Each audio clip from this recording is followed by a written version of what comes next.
वीर समर्थ हे श्री समर्थांच्या वाग्देवतेचं मंदिर आहे.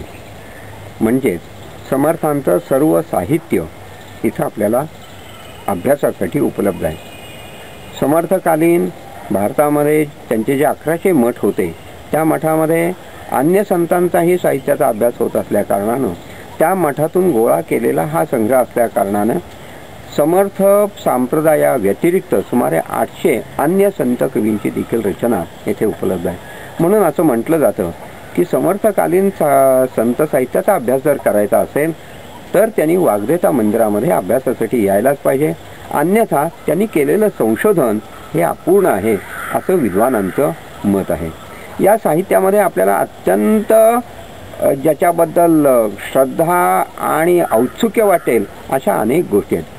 उदाहरणार्थ आपण आता श्री समर्थांनी वाल्मिकी रामायणाची प्रत जी केलेली आहे वयाच्या 14व्या वर्षी टाकलेला असताना ती आपण पाहिली.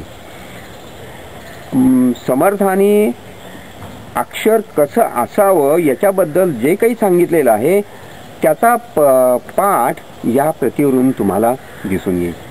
समर्थांनी काढलेलं चित्र देखील आपल्याला इथे पाहता येईल. हे जसं आपण 14व्या वर्षी हस्ताक्षर बघितलं तसं 67व्या वर्षी त्यांनी लिहिलं एकमेव उपलब्ध असलेलं गद्यपत्र आपण पाहू शकता. समर्थांचा कविता समुद्र अवघा कल्याण लिहित असे. कल्याणाने समर्थांचं सगळं साहित्य लिहिलं ते आपण इथे समर्थांच्या पोथीमध्ये पाहू शकता.